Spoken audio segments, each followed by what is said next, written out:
ये आवाज आई बंद करो। तुम लोगों को गर्मी लगेगी। रोज रोज नहीं करेंगे अपन हिसाब से। वो तो कल एक वीडियो हो गई थी तो पूरा टॉपिक कंप्लीट हो जाएगा जो भी देखिएगा। गर्मी लगे तो बता देना है, तो इसको हटा देंगे। तो कल अपन ने पढ़ा था क्या, मध्य प्रदेश का गठन और पुनर्गठन। ठीक है, सही है। तो आज देखेंगे अपन मध्य प्रदेश का क्या अक्षांशीय और देशांतरीय क्या विस्तार, या फिर हम ये कहें कि आज हम पढ़ेंगे मध्य प्रदेश का क्या भौगोलिक विस्तार।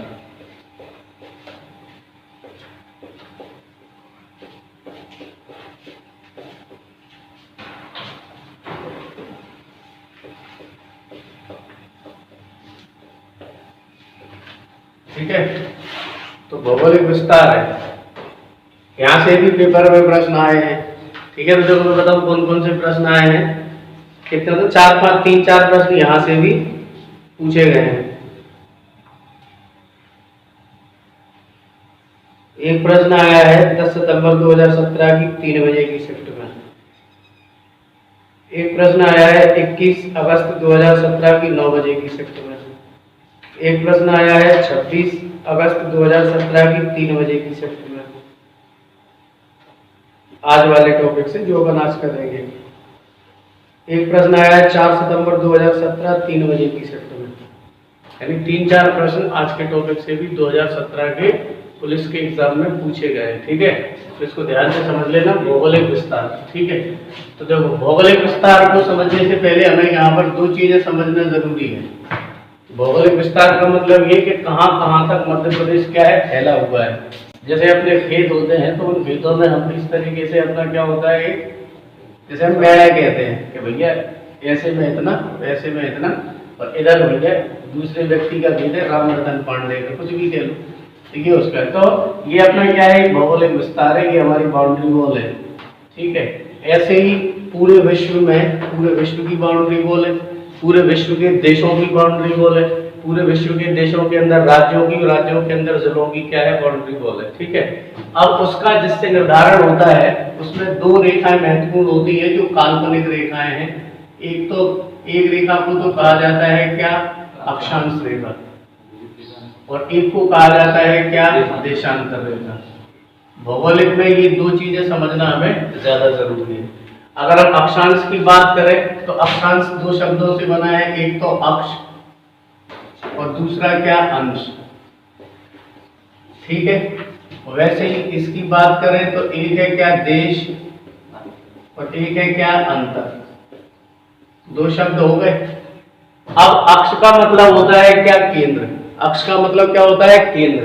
अब अगर हम पूरे पृथ्वी का केंद्र अगर देखें, क्योंकि अक्ष का मतलब क्या है, केंद्र है ना, तो देखो मान लो कि ये पृथ्वी है, मतलब पृथ्वी का मतलब अपना ग्लोब है, तो इसका ग्लोब का अक्ष क्या होगा, ये अक्ष क्या होगा, सेंटर पॉइंट, जिसको केंद्र कहेंगे। अब इसी केंद्र से अगर हम क्या मापते हैं, अंश का मतलब डिग्री, अंश का मतलब डिग्री, तो डिग्री का क्या होता है, कोण।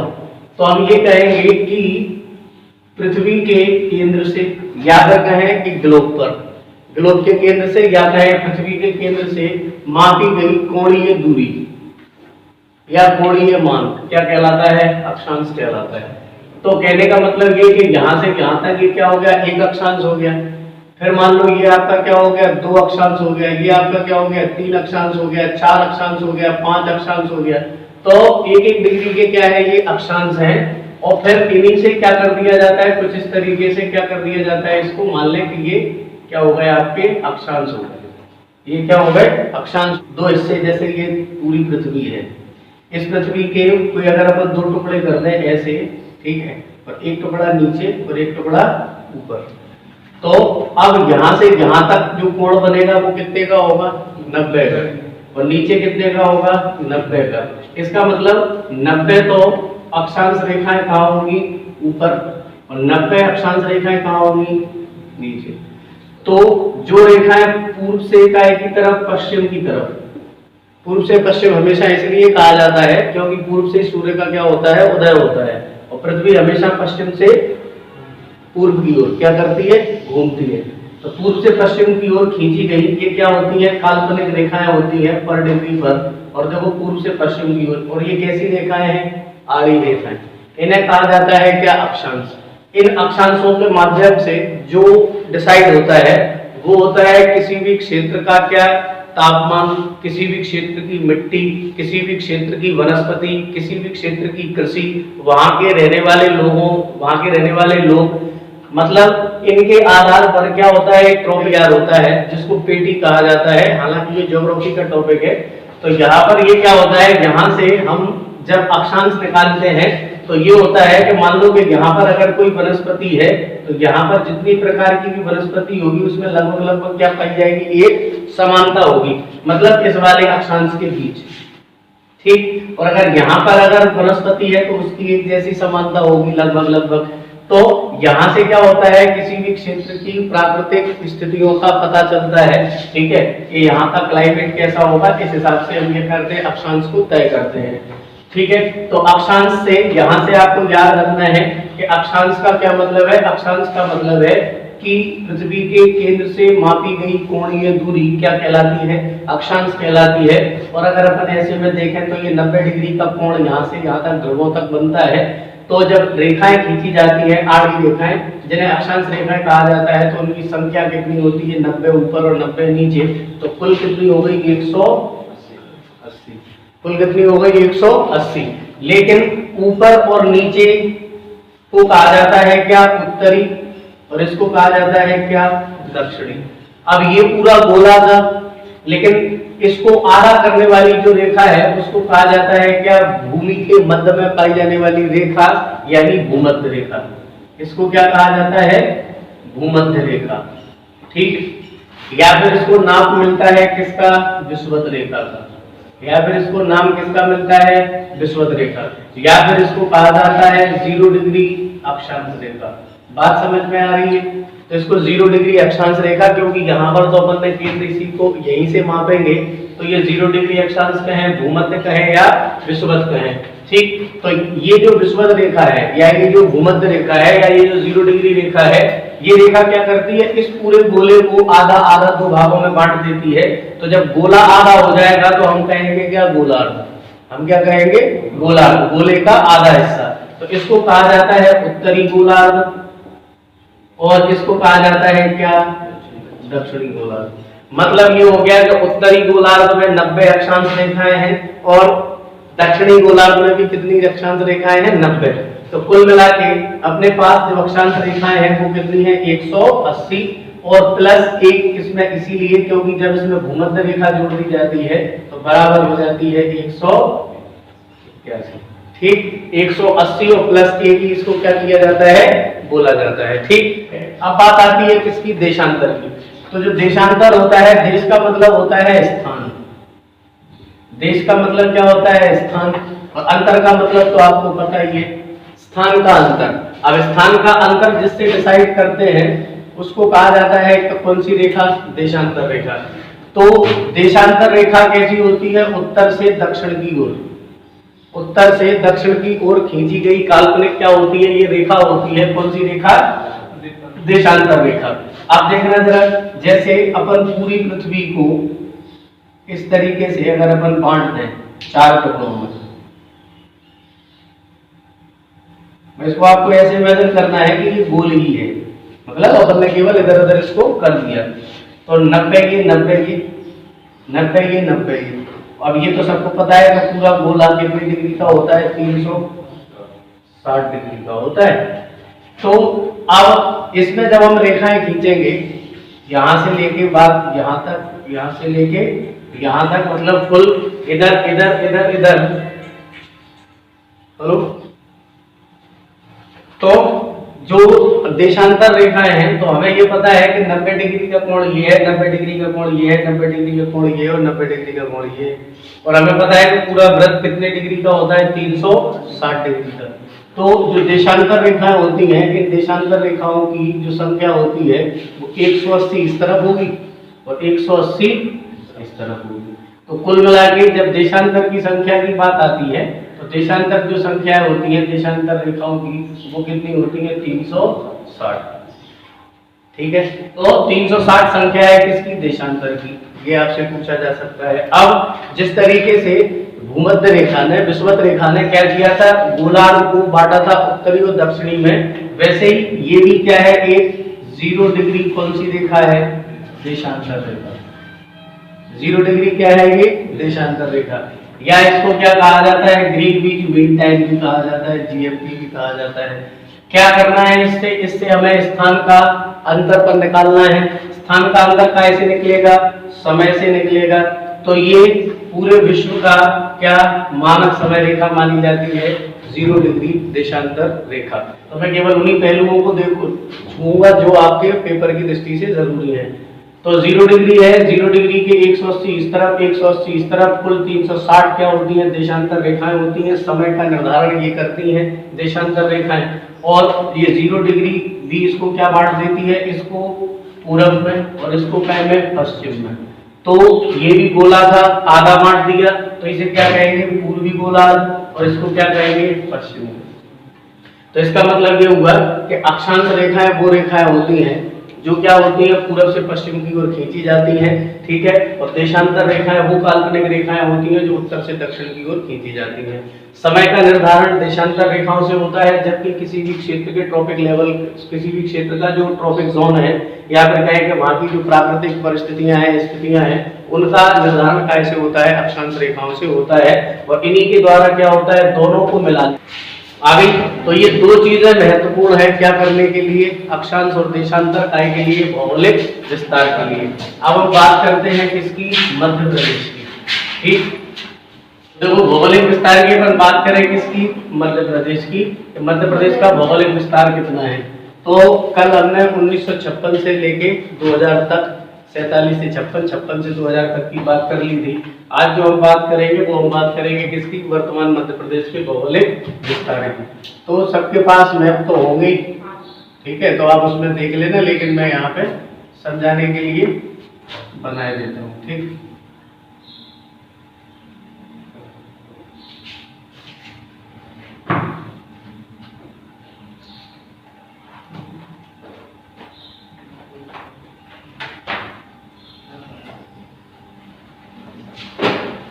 देखो ये है क्या अपना, मान लो मध्य प्रदेश। ठीक, तो मध्य प्रदेश का सबसे निचला हिस्सा यहाँ पर और सबसे ऊपरी हिस्सा यहाँ पर। ठीक है, जो दिख रहा है आपने। ठीक, तो ये अपना क्या है, मध्य प्रदेश का सबसे उत्तरी, और ये क्या हो गया, मध्य प्रदेश का सबसे दक्षिणी। तो भारत का हमें पता है कि भारत उत्तरी गोलार्ध में स्थित है ना। कौन से गोलार्ध में है, उत्तरी गोलार्ध में। भारत क्या है, पूर्वी गोलार्ध में। देशांतर की स्थिति से पूरब में है और अक्षांश की स्थिति से क्या में है, उत्तर में है। तो इनके लिए हम उत्तर और पूर्व, भारत के पूरे राज्यों के लिए उत्तर और पूर्व शब्द का क्या करेंगे, प्रयोग करेंगे। तो 0 डिग्री से जब हम ऊपर की तरफ आते जाएंगे तो 6.4 डिग्री से हमें मिलेगा क्या, अगर हम बंगाल की खाड़ी से भारत की स्थिति मापते हैं, और अगर हम कन्याकुमारी पर आकर मापते हैं तो होगा कितना, 8.4। यहाँ से भारत क्या हो जाएगा, शुरू हो जाएगा। और अगर अपन और ऊपर जाएंगे तो जैसे ही हम पहुंचेंगे 21वें अक्षांश पे, 21.6 पे, यानी 21 अक्षांशों को पार करके 22 और 21 के बीच की जो स्थिति होगी, वहां पर हमें एक जिला मिलेगा मध्य प्रदेश का, जिसका नाम है क्या, बुरहानपुर।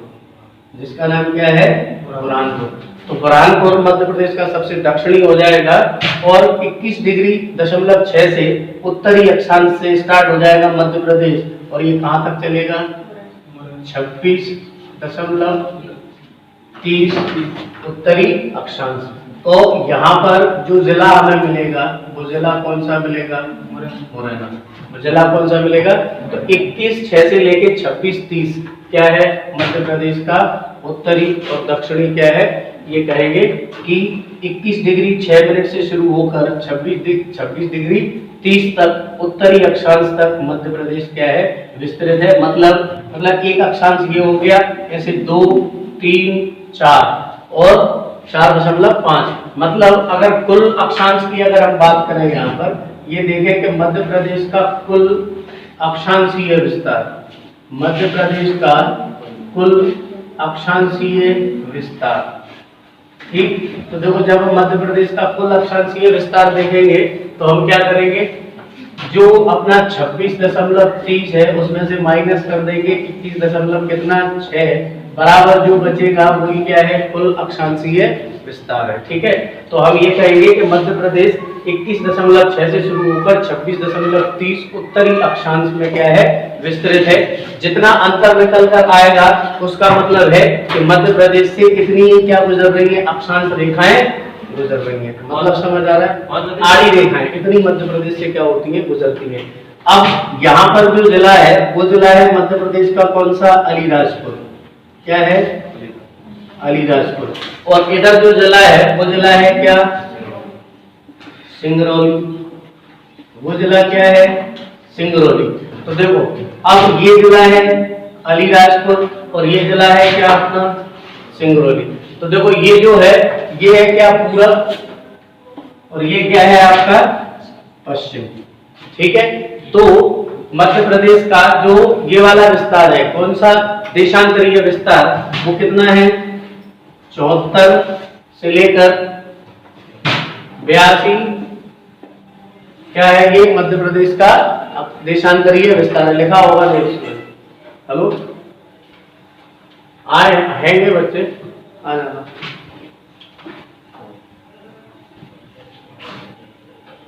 ठीक है, तो यहाँ पर आप देखो, अब अगर ये पूछे कि मध्य प्रदेश का कुल, अगर हम यहाँ पर ये देखें कि मध्य प्रदेश का कुल देशांतरीय विस्तार कितना है, मध्य प्रदेश का कुल देशांतरीय विस्तार कितना है, तो मध्य प्रदेश का कुल देशांतरीय विस्तार में हम क्या करेंगे, 82.48 में से माइनस कर देंगे कितना, 74 कितना है 4, तो बराबर कितना निकल के आ रहा है, 7.5।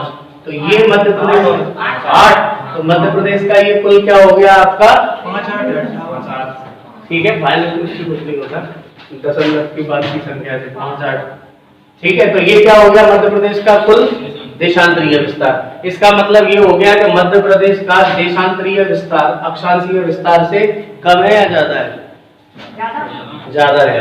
मतलब मध्य प्रदेश से कुल जो देशांतर गुजर रहे हैं 1 2 3 4 5 6 और 7, तो मध्य प्रदेश से देशांतर जितने गुजरते हैं देशांतर रेखाएं, तो मध्य प्रदेश से 7 देशांतर रेखाएं गुजर रही हैं और मध्य प्रदेश से 5 के लगभग क्या गुजर रही है, अक्षांश रेखाएं गुजर रही हैं। मतलब ये कि आपको समझ आ गया होगा, 1 2 3 4 5 6 7, ये 5 क्या हो गई अक्षांश रेखाएं, और 1 2 3 4 5 6 7 ये क्या हो गई देशांतर रेखाएं।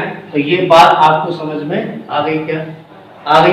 अब देखो, तो मध्य प्रदेश का देशांतरीय विस्तार ज्यादा है काय की अपेक्षा, अक्षांशीय विस्तार की अपेक्षा। इसका मतलब मध्य प्रदेश की यहाँ से यहाँ तक दूरी पूरब से पश्चिम की तरफ ज्यादा होगी, उत्तर से दक्षिण में कम होगी, ठीक। तो अलीराजपुर से अगर हम दूरी मापें कहां तक की, सिंगरौली तक की, अलीराजपुर से अगर हम ये देखें कि सिंगरौली तक की दूरी कितनी है, क्यों, क्योंकि 7 गुजर रहे हैं ये, इनकी कितनी आती है 870, ठीक है। और उत्तर से दक्षिण की तरफ अगर हम देखें, जो मुरैना से कहां तक है आपका, बुरहानपुर तक, यहां तक जो दूरी निकल के आती है वो कितनी आती है 605, ठीक, कितनी आती है 605।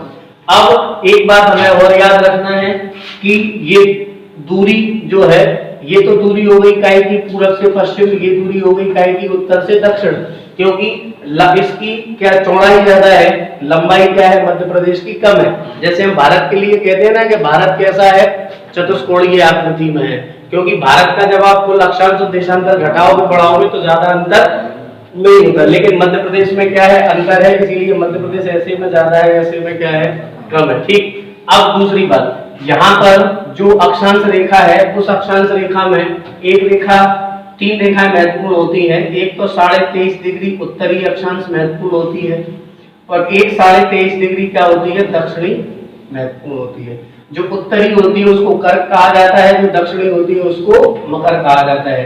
बीच वाली का तो हमको पता ही है कि इसको क्या कहा जाता है, विषुवत रेखा कहा जाता है। तो देखो जो बीच वाली है विषुवत रेखा, यहीं से जब नहीं गुजर रहा, यही रेखा जब भारत से नहीं गुजर रही तो मकर रेखा तो गुजरेगी नहीं, तो ये विषुवत रेखा और मकर रेखा दोनों रेखाएं भारत से नहीं गुजरती। इसका मतलब कि मध्य प्रदेश से भी नहीं गुजरती होगी। जब बात करते हैं कर्क रेखा की, तो कर्क रेखा भारत के 8 राज्यों से गुजरती है, गुजरात से प्रवेश करती है।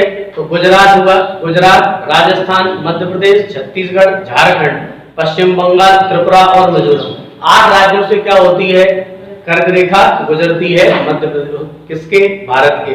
अब 8 राज्यों में मध्य प्रदेश तीसरा राज्य है, गुजरात, राजस्थान, मध्य प्रदेश। तो मध्य प्रदेश में से होकर भी क्या होती है, 23.5 डिग्री क्या गुजरती है, कर्क रेखा गुजरती है। ठीक, तो इस कर्क रेखा में हम मान लें कि यहाँ से कर्क रेखा प्रवेश करती है, और ये मान लो कि ये क्या है, कर्क रेखा है, ये क्या है, कर्क रेखा है। और कर्क रेखा का मतलब है क्या, 23.5 डिग्री उत्तरी अक्षांश रेखा। और ये जो गुजरती है मध्य प्रदेश के कितने जिलों से होकर गुजरती है, 14 जिलों से होकर गुजरती है। इन 14 जिलों में कौन कौन से हैं, रतलाम है, रतलाम से प्रवेश करती है, रतलाम है, यहाँ पर आपका क्या है, उज्जैन है, यहाँ पर आपका क्या है, आगर है, आगर के नीचे शाजापुर है, बगल में राजगढ़ है। तो देखना, रतलाम, उज्जैन, आगर, राजगढ़, ठीक है, सीहोर, भोपाल, विदिशा, रायसेन, ठीक है, रायसेन के बाद आता है आपका कटनी है, जबलपुर है, ठीक है, दमोह है, कटनी है, जबलपुर है, ठीक है। तो इस तरीके से अपने कितने राज्यों से होकर गुजरती है, 14 जिलों से होकर कर्क रेखा मध्य प्रदेश से गुजरती है। तो ये भी पेपर में कभी प्रश्न पूछा जाता है आपका। और कौन सा है, क्या नाम है, सीहोर है, भोपाल है, रायसेन है, ठीक है, आपका कटनी है, जबलपुर है, ठीक है, आपका उमरिया है, ठीक है, शहडोल है, ठीक है, ठीक है, हाँ। और यहाँ से क्या होती है, राजगढ़ है, यहाँ से क्या होती है आपकी 14 जिलों से होकर क्या गुजरती है, कर्क रेखा गुजरती है। ठीक, तो ये आपसे पूछा जा सकता है। अब एक देशांतर में महत्वपूर्ण है, क्या देशांतर में महत्वपूर्ण है, भारत की मानक समय रेखा। देशांतर में महत्वपूर्ण है भारत की क्या, मानक समय रेखा। जो मानक समय रेखा है, हर देश की अपनी अपनी मानक समय रेखा होती है, क्योंकि एक देशांतर से दूसरे देशांतर के बीच 4 मिनट का क्या होता है, अंतर होता है। अगर हम जीएमटी को मान के चले तो भारत का जो मानक समय होता है वो लगभग 5.5 घंटे जीएमटी से क्या होता है, आगे होता है। कारण ये, क्योंकि भारत की जो मानक समय रेखा है वो कितनी है, 82.5, और 1 डिग्री में कितने का अंतर है, 4 मिनट का। अब आप कर लेना गुणा भाग, 82 गुणा 4 करोगे तो लगभग उतने ही मिनट निकल के आएंगे, जो कितने के लगभग हो गए, 5.5 घंटे के बराबर। तो भारत का जो मानक समय है वो 82.5 डिग्री काय से लिया जाता है, पूर्वी देशांतर कहना नहीं भूलना है, काय से लिया जाता है, पूर्वी देशांतर से। और वही 82.5 डिग्री पूर्वी देशांतर रेखा मध्य प्रदेश के एक जिले के से गुजरती है, और उस जिले का नाम है क्या, सिंगरौली। उस जिले का नाम क्या है, सिंगरौली। तो हम ये कहेंगे कि भारत की जो मानक समय रेखा है वो मध्य प्रदेश के सिंगरौली से होकर गुजरती है। जैसे हमने कर्क रेखा में देखा कि जो कर्क रेखा है वो कर्क रेखा भारत के कितने राज्यों से गुजर रही थी, 8 राज्यों से। वहीं पर मानक समय रेखा भारत के 5 राज्यों से होकर क्या होती है, गुजरती है। उनमें से एक राज्य है मध्य प्रदेश, और मध्य प्रदेश का एक जिला है क्या, सिंगरौली। और ये मानक समय रेखा इलाहाबाद का क्या है, नैनी है। प्रत्येक देश की अपनी क्या होती है, समय रेखा होती है। आप देखना जरा, जैसे जीएमटी से भारत का टाइम 5.5 घंटे क्या है, आगे है, ठीक। और एक देशांतर में कितने का अंतर पाया जाता है, 4 डिग्री का। भारत मध्य प्रदेश से कितने गुजर रहे हैं, 7, तो 7 चौको 28, लगभग 30 मिनट का अंतर होगा अलीराजपुर के टाइम में और सिंगरौली के टाइम में। बात आ रही है समझ में, क्यों, क्योंकि यहां से एक तो देशांतर है 2, 3, 4, 5, 6, 7, और एक देशांतर में कितना अंतर, 4 मिनट का। तो अपने पास कितने देशांतर हैं, 7.58। तो मध्य प्रदेश के सिंगरौली के टाइम में और मध्य प्रदेश के अलीराजपुर के टाइम में क्या होगा, आधा घंटे का अंतर होगा। लेकिन आप कहोगे कि ऐसा तो नहीं होता, ऐसा तो नहीं होता। ऐसा इसलिए नहीं होता क्योंकि प्रत्येक देश अपनी सुविधा के अनुसार क्या बनाता है, अपने टाइम जोन रेखा का निर्धारण करता है जहां से ज्यादा दिक्कत ना हो। तो ये 82.5 डिग्री वो रेखा है जहां पर भारत के समय में ज्यादा उतना अंतर नहीं होता जितना अंतर हमें देशांतर के हिसाब से मिलना चाहिए। तो 82.5 डिग्री से आपसे प्रश्न पूछा जा सकता है कि 82.5 डिग्री अक्षांश देशांतर रेखा कहां से गुजरती है, तो हम कहेंगे कि भारत की जो मानक समय रेखा है वो मध्य प्रदेश के सिंगरौली से गुजरती है। ठीक, यहाँ तक बात समझ में आ गई। तो हमने अभी अक्षांश और देशांतर की क्या कर ली, बात कर ली। एक हमने पूरब से पश्चिम की दूरी की बात कर ली और एक हमने उत्तर से दक्षिण की क्या कर ली, बात कर ली। अब हम ये देखते हैं कि भारत का मध्य प्रदेश का जो भौगोलिक विस्तार है, इस भौगोलिक विस्तार में मध्य प्रदेश की सीमाएं, पहले तो हमें पता है कि इससे पहले मध्य प्रदेश की सीमा कितने राज्यों को स्पर्श करती थी, 7 राज्यों को। कितने राज्यों को, 7 राज्यों को। अब मध्य प्रदेश की सीमाएं 5 राज्यों को क्या करती हैं, स्पर्श करती हैं। 2 हो गए, यहां से लेके यहां तक 3 हो गए, यहां से लेके यहां तक 4 हो गए और यहां से लेके यहां तक 5 हो गए। ठीक है, ये जो पहला वाला राज्य है इसको ये है क्या, आपका राजस्थान। ये है आपका क्या, राजस्थान। ये वाला जो राज्य है ये है क्या, उत्तर प्रदेश। ये है क्या, उत्तर प्रदेश। ये वाला जो राज्य है वो है क्या, छत्तीसगढ़। ठीक, ये वाला जो राज्य है वो कौन सा है, महाराष्ट्र। और ये वाला जो राज्य है वो कौन सा है, गुजरात। ठीक, ये कौन सा है, गुजरात। तो अगर ये पूछा जाए कि मध्य प्रदेश की सीमा कितने राज्यों को स्पर्श करती है, तो हम कहेंगे 5 राज्यों को क्या कर रही है, स्पर्श कर रही है। उत्तर में उत्तर प्रदेश, दक्षिण में महाराष्ट्र, पूरब में छत्तीसगढ़, पश्चिम में राजस्थान और अब अगर अपन ये देखें कि कौन से ऐसे मध्य प्रदेश के जिले हैं जो अन्य राज्यों को क्या करते हैं, स्पर्श करते हैं, तो देखो यहां पर है हमारे पास क्या, श्योपुर। ठीक है, यहां पर है मुरैना और यहां पर क्या है, श्योपुर। यहां पर है मुरैना, यहां पर क्या है, भिंड। भिंड है ना, भिंड। यहां पर क्या है, दतिया। यहां पर क्या है, दतिया। ठीक, यहां पर क्या है, गुना।